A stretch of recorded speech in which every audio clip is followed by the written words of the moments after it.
عرض کر دو. وہ اگلے دن کسی نے ایک لطیفہ شیئر کرایا ہوا تھا، مجھے وائف نے پڑھایا، اس کو کسی نے بھیجا تھا واٹس ایپ کے اوپر یا فیس بک پہ. میں تو یوز نہیں کرتا، میرے پاس تو سادہ سادہ موبائل ہے. تو وہ اکیلی بیٹھ کے بڑا ہنس رہی. میں نے کہا کیا؟ اس نے کہا یہ لطیفہ. میں نے کہا سناؤ. تو اس میں یہ تھا کہ ایک بندہ جو ہے نا وہ تلوار اٹھا کے نا، آج ویسے انڈیا کے اندر تلواریں عام ہیں، آپ دیکھیں وہاں پہ گاؤں میں جو ڈنڈوں تلواروں سے ابھی بھی لڑائی ہو رہی ہے. ظاہر غریب لوگ ہیں، روٹی نہیں پوری ہوتی تو اسلحہ کہاں سے؟ تو یہ تلوار نہ سمجھیے وہ پرانے زمانے کی بات ہے. ایک بندہ تلوار اٹھا کے مسجد میں آ جاتا ہے. مسجد میں ابھی تازہ تازہ نماز ختم ہوئی ہوتی ہے، تو وہ آ کے پوچھتا ہے بتائیں آپ میں سب سے نیک بندہ کون سا ہے؟ تو وہ سارے لوگ نا اشارہ کرتے ہیں ایک بابا جی کی طرف، کہتے ہیں یہ بابا جی ہیں، یہ سب سے نیک ہے. تو وہ کہتا ہے جی چلو بابا جی میرے نال. وہ جاتا ہے باہر اور بابا جی کے سامنے ایک بکرے کو قربان کرتا ہے اس تلوار کے ذریعے، ٹھیک ہے، ان کے قدموں پہ، ان کو آنر دینے کے لیے. لیکن اندر والے یہ منظر نہیں دیکھ رہے. تھوڑی دیر بعد وہ اندر آتا ہے اور اس کے تلوار کے ساتھ خون بھی لگا ہوتا ہے، اور بابا جی بھی باہر ہی کھڑے ہیں. کہنا جی ہوں دسو اس تو بعد میں کون ہے؟ تو وہ سارے کہتے ہیں جی امام صاحب. امام صاحب کہتے ہیں نہیں نہیں میں تو چیک کر رہا ایسا میری کیبل نہیں سی آ رہی کہ تہاڈی آ رہی ہے کہ. وہ جو نماز پڑھانے والے امام صاحب تھے وہ کہتے ہیں مسجد میں باقی نمازیوں سے یہ پوچھنے آیا تھا کہ آپ کے گھر کیبل آ رہی ہے کہ نہیں. میری چونکہ کیبل نہیں آ رہی تھی میں وہ پتہ کرنے آیا تھا، میں کوئی نیک نہیں. ہوں ہر چیز دی انجینئرنگ ہوئے گی. دوئے پاسے کہتے نہیں وہ جی دیکھیں شیخ عبد القادر جیلانی رحمۃ اللہ علیہ کا ایک مرید تھا، آپ کو وضو کروایا کرتا تھا. ایک بار اس نے لوٹے کی جو ٹوٹی ہے نا وہ قبلہ رخ نہیں رکھی. ایک کیڑا دین ہے، ایک کیڑی آیت ہے، کیڑی حدیث ہے کہ قبلہ رخ ٹوٹی رکھنی ہے لوٹے دی؟ دسو. تو وہ جناب ان کو اتنا جلال آیا، انہوں نے ایک نگاہ مار کے نا مرید کو جلا کر بھسم کر دیا. اچھا اس کے بعد انہوں نے دوسری نگاہ لوٹے کی طرف ماری تو لوٹا پھر قبلہ رخ ہو گیا. ظاہر لوٹے نے تو نہیں سی مرنا نا، لوٹے نے کہا منو ساڑھن لگے نے لوٹا آپ یعنی انہوں نے سیدھا کر دیا، ٹھیک ہے نا. اچھا میں یہ کہتا ہوں خدا دا نا ہے پہلی نگاہ اگر لوٹے تے بچ جاندی مرید تے بچ جاندہ نا، کیونکہ مقصد تو اچیو ہو جانا تھا.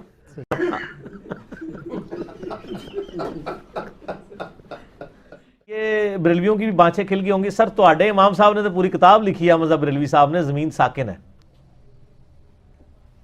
اور مولوی ڈٹائی کے ساتھ اس کتاب کا حوالہ دیتے ہیں اور پھر کہتے ہیں آج تک سائنسدان پریشان نے کہ جواب دئیے. سر وہ اس واسطے نہیں پریشان کہ جواب نہیں ہے، وہ اس واسطے پریشان ہے کہ ایڈی وڈی بونگی ماری ہے کہ جواب دئیے. ویلے بیٹھے ہیں تو لوگوں کے روحانی آپریشن کرتے ہیں، تو کیا یہ اپنے غیر ضروری بال جو ہیں وہ نگاہ مار کے صاف کرتے ہیں یا بلیڈ استعمال کرتے ہیں؟ بلیڈ سے ہی لازمی. کیوں سر؟ جو بائی پاس کر سکتا ہے اس کو غیر ضروری بال صاف کرنے کے لیے بلیڈ کی ضرورت کیوں ہے؟ اس کو تو چاہیے وہ کہ میرے پیچھے آج عشاء کی نماز پڑھو. اللہ اکبر. تو جتنے پڑھیں گے سارے دے غیر ضروری بال ہمیشہ سے ختم ہو جان گے، بلیڈ کی ضرورت ہی نہیں پڑے گی. کوئی مطلب کو پازیٹیو ان پٹ دیں نا، کوئی ایسی یعنی پاکیزگی والا معاملہ کریں، کوئی فائدہ ہو لوگوں کو. آج نئی گل ہے انہیں دماغ ہی چاہیے، ٹھیک ہے. تو یہ ساری باتیں اس لیے ہے کہ تاکہ آپ اپنے دماغ کھولیں، خدا کے لیے ان کے ہاتھوں میں نہ کھیلیں. یہ آپ کے ساتھ جو کھلواڑ کر رہے ہیں دین کے نام کے اوپر، ہماری آنے والی نسلیں سیکولر ہو جائیں گی جب وہ دین کا یہ والے پہلو دیکھ. فقہ حنفی میں یہ لکھا ہوا ہے کہ اگر کوئی شخص کتا اٹھا کے نماز پڑھے تو اس کی نماز بالکل درست ہے، لیکن اگر کوئی شخص اپنے چھوٹے بچے کو اٹھا کے نماز پڑھے تو اس کی نماز باطل ہو جائے گی. اچھا وہ پھر نہیں ساتھ انہوں نے ساتھ اس کے آداب بھی لکھے ہیں، وہ جیسے کہتے ہیں نا استنجے کی 98 سنتیں اور آداب، تو کتا اٹھانے کی آداب بھی انہوں نے لکھے. تو فقہ حنفی میں لکھا ہوا ہے کہ کتا اگر آپ اس طرح اٹھا کے نماز پڑھیں تو اس کے منہ کو باندھ لیں گے کہ آپ زبان مار دیں، کیونکہ اس نے زبان مار دی تو کپڑے ہو جائے گے لاپاک، تو نماز تو آپ کو پھر دوبارہ لٹانی پڑ جائے گی. کیونکہ ان کی اسپیسیفکلی دشمنی ہے حدیثوں کے ساتھ. بخاری اور مسلم دونوں میں موجود ہے کہ نبی علیہ السلام اپنی بیٹی امامہ نواسی امامہ نواسی کو اٹھا کے نماز پڑھ لیا. علماء دیوبند کا مقابلہ کرنے والا کوئی ماں نے جمی ہی نہیں. سرکار ماں نے وہ شاید جمی ہے کہ تھوڑے مرے بھی زندہ ہو جان تے مقابلہ نہ کرن. تانوں پتہ ہی نہیں کتنے بیٹھے ہو. اور ماما نے پہلے بھی جمے سن. یوٹیوب حفیظہ اللہ نہیں سی ہوندی, فیس بک دامت برکاتم عالیہ نہیں ہوتی تھی, ہاں آیت اللہ واٹس ایپ نہیں ہوتے تھے, ہاں اس لیے وہ آوازیں جہاں اٹھتی تھی وہیں دفن ہو جاتی تھی. آپ نے خود ہی ان کتابوں سے لانے برات کر دی ہے, تو اب اس کا مطلب ہے کہ آپ نے ہمارا مقدمہ مان لیا کہ جی آپ جو لکھ کے گئے تھے آپ کے بزرگ کہ ہم نبی علیہ السلام کی قبر مبارک کو اللہ کے عرش کرسی خانہ کعبہ سے افضل سمجھتے ہیں. جب ہم دلیل مانگتے ہیں کہتے ہیں بزرگوں کا عقیدہ ہے. اسی المؤند میں لکھا ہے کہ نبی علیہ السلام کہ جب آپ قبر مبارک کی زیارت کی نیت سے نکلیں تو مسجد نبوی کی زیارت کے بغیر صرف قبر کی نیت کریں. یہ آپ کو کس نے سکھایا؟ آپ دونوں کی نیت کریں. خود سے ایک چیز انجیکٹ کرتے ہیں. اسی میں لکھا ہے ہم بزرگوں کے سینوں اور قبروں سے جائز طریقے سے فیض لینے کے قائل ہیں. ٹھیک ہے, تو یہ قبروں سے لینا ہی خود ناجائز ہے, تو وہ جائز طریقے سے لینے والا کون سا طریقہ ہوگا؟ ٹھیک ہے, ہم گٹر کے پانی سے جائز طریقے سے وضو کرنے کے قائل ہیں. یہ وہی چیز ہے, جائز طریقے سے کیسے ہوگا؟ ٹھیک ہے, گٹر کے پانی سے تو وضو ہو ہی نہیں سکتا سر. جائز طریقے سے کریں یا ناجائز طریقے. کو پتا ہے بگر ماہ جو ہے نا 3000 پاؤنڈ کی طاقت سے یہ اپنے جبڑے بند کرتا ہے, لیکن کھولنے کی طاقت اس کی بہت کم ہے. اگر آپ اس کو ایک ہاتھ سے بھی یوں پکڑ لیں جبڑا کھول نہیں سکتا. لیکن یہ اللہ نے اس میں کمزوری رکھی ہوئی ہے. آپ کے علماء میں بھی ایک کمزوری ہے. اگر آپ ٹائم کے اوپر ان کو ٹیپ لگا دینا اس طریقے سے جس طرح میں نے لگائی ہے پڑھ لکھے طریقے سے, یہ 3 لاکھ پاؤنڈ بھی ہو یہ کھول کچھ نہیں. ایک بھائی بتا رہے کہ وہ نا کہیں وہ یہ کشر مجوب والا جو مزار ہے نا لاہور میں, وہاں وہ کشر مجوب دیکھنے کے لیے کہیں چلے گئے. انہوں نے کہا کہ انہوں نے ویڈیو دیکھی تھی نا, انہوں نے کہا میں ذرا نا کراس ریفرنس چیک کروں کہ واقعی کشر مجوب میں لکھا ہوا ہے, یعنی یہ جو علی بھائی بیان کر رہے ہیں. اور بھی کافی کچھ لکھا ہوا ہے مسئلہ 71B میں. وہ کہتے ہیں نہیں میں گیا ادھر کئی ایک ترجمے کشر مجوب کے پڑے ہوئے تھے, میں ایک کو کھول رہا ہوں, دوسرے کو کھول رہا ہوں, تیسرے کو کھول رہا ہوں. وہ دکاندار کہتے ہیں سر کی مسئلہ ہے تانوں کی دیکھ رہے ہو؟ وہ کہتے ہیں یار وہ میں نا ایک حوالہ کشر مجوب میں دیکھ رہا ہوں. وہ کہنا کدھر انجینئر نہیں سنیا تو سر انجینئر صاحب کے دنیا پہ چھوڑے جانے کے بعد اب دکاندار بھی ایجوکیٹ ہے.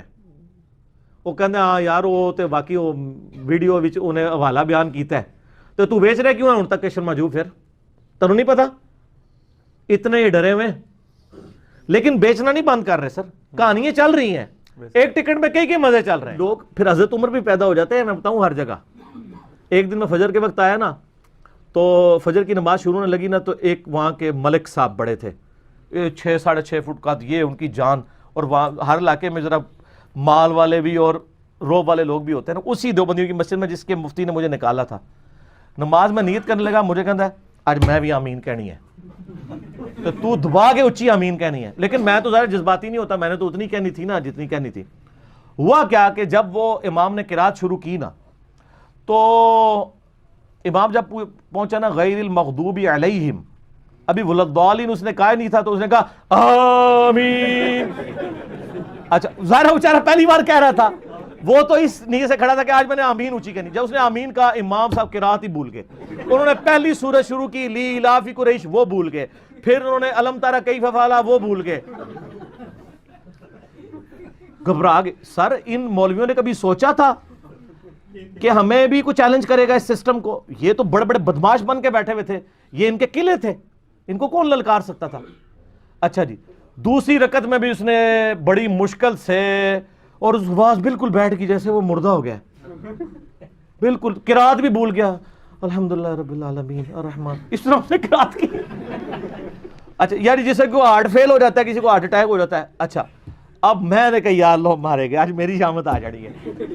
سلام پھیر کے نا جب فارغ ہوئے نا, تو میں نے کہا یہ اس مفتی نے تو آج بہت بڑی تقریر کرنی ہے.